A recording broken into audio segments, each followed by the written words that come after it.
ডিভোর্সের ঠিক 4 দিনের মাথায় দ্বিতীয় বিয়ে করল প্রকাশ চক্রবর্তী।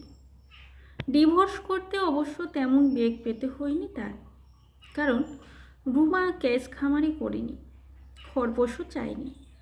প্রকাশ যেদিন রুমাকে পেপারে সই করতে বলেছিল সেদিনই সে মাথা নিচু করে সই করে দেয়, এবং যেদিন ফাইনাল পেপার হাতে পায় সেদিন বিনা বাক্য বয়ে খালি হাতে বাড়ি ছেড়ে চলে যায়। রুমা কারো বিরুদ্ধে অভিযোগ পর্যন্তও করেনি, কটু কথাও বলেনি, চোখের জল পর্যন্তও ফেলেনি। শুধু রাস্তায় নেমে বাড়িটির দিকে তাকিয়েছিল অনেকক্ষণ। প্রকাশের প্রথম বিয়ে ভাঙে সন্তান সন্তান করে। তার মা এই নিয়ে জব্বর বিরক্ত ছিলেন। তিনি মাঝে মাঝে বৌমাকে বংশরক্ষার অজুহাতে অনেক কথা শোনাতেন। ডাক্তার ভর্তি দেখিয়ে প্রকাশ চেষ্টা যে করেনি তা নয়, কিন্তু হয়নি। শেষমেশ প্রকাশ একতরফা সিদ্ধান্ত নিয়ে ফেলে।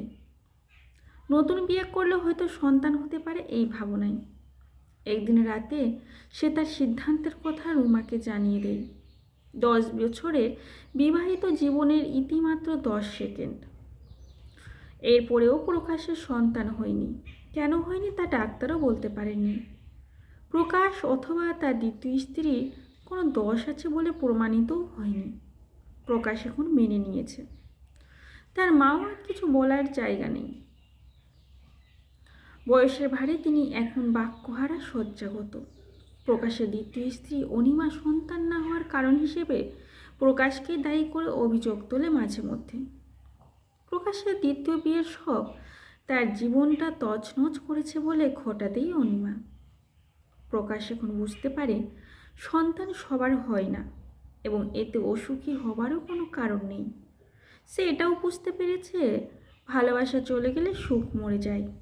সে রুমাকে তাড়িয়ে ভালোবাসা হত্যা করেছে, সুখ তালাবন্দি করেছে। আজ 12 বছর পর প্রকাশের হঠাৎ মনে হলো রুমা কেমন আছে, কোথায় আছে, কি খাচ্ছে। সে কি বাবার কাছে ফিরে গেছিল, অথবা তার ভাইয়ের কাছে, অথবা বেঁচে আছে তো? দুঃখ যন্ত্রণা অপমানে সুসাইড করেনি তো? এরপর প্রায় 2 মাস অনেক চেষ্টা করে জানতে পেরেছে রুমা উত্তর পাড়ায় থাকে, একাই থাকে। ফ্ল্যাট কিনেছে এবং 11 বছরের একটি ছেলেও আছে। তার মানে ওর হাজব্যান্ডও আছে, দ্বিতীয়বার বিয়ে করেছে। মনে মনে ভাবলো বেশ করেছে।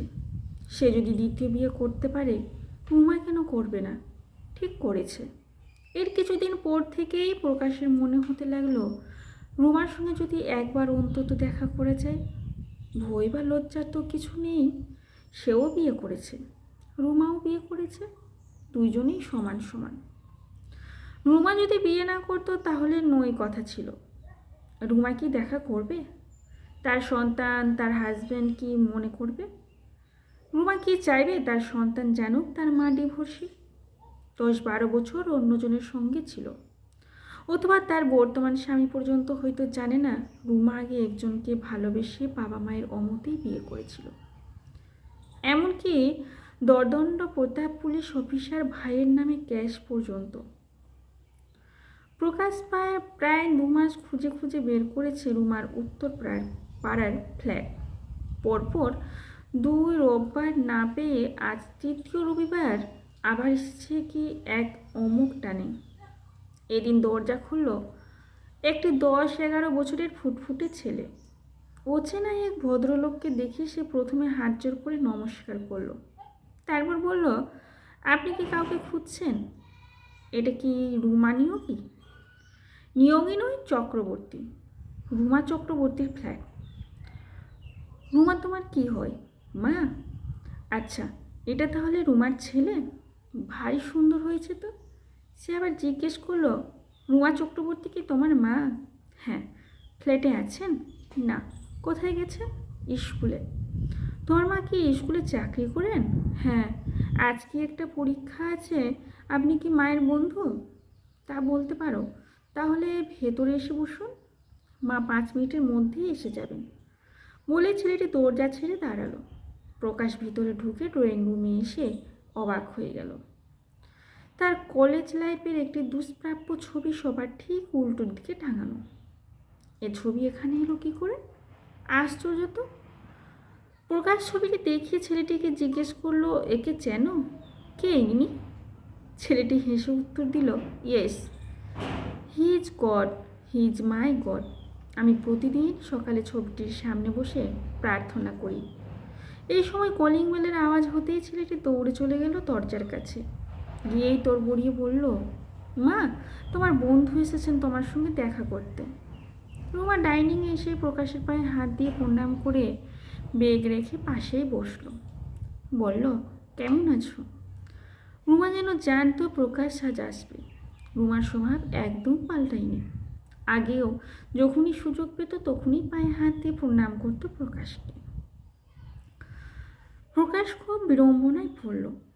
ভেবেছিল রুমা তার সঙ্গে অত্যন্ত খারাপ ব্যবহার করবে। এই আচরণ সে কল্পনাও করেনি। অস্বস্তি এড়ানোর জন্য হেসে বলল, তোমার হাজব্যান্ড কোথায়? আজ তো রবিবার, বাড়িতে নেই কেন? রুমা হেসে বলল, হাজব্যান্ডের সঙ্গেই তো কথা বলে যাচ্ছি, বাড়িতে বসেই তো বলছি, মুখোমুখি কথা বলছি।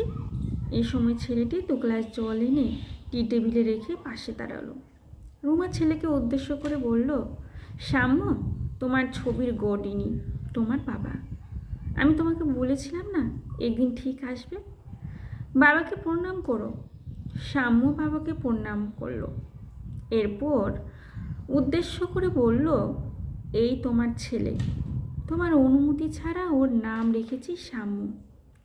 ছেলের মাথায় হাত রেখে একটু আশীর্বাদ করে যাও। প্রকাশ বিষয়টি জোকস হিসেবে নিয়ে রুমাকে বলল, অপমান করার অধিকার তোমার তো আছে, কিন্তু ছেলের সামনে মিথ্যে বলছো কেন? এটা তো ঠিক নয়। রুমা এ সময় ছেলেকে বলল, তুমি একটু ঘুরে যাও তো বাবা। শ্যামও চলে গেলে রুমা পুনরায় বলল, তোমাকে একটা কথা বলার সুযোগ হয়নি। তোমাদের বাড়ি থেকে আসার 4 দিন পরে আমি বুঝতে পারি আমি প্রেগনেন্ট। আর কিছু জানার আছে? প্রকাশ এরপর কথা বলার আর কোনো ভাষা খুঁজে পেল না। তার মনে পড়ছে ডিভোর্স ফাইল করার পরে সে একবার জোর করে মিলিত হয়েছিল রুমার অমতেই।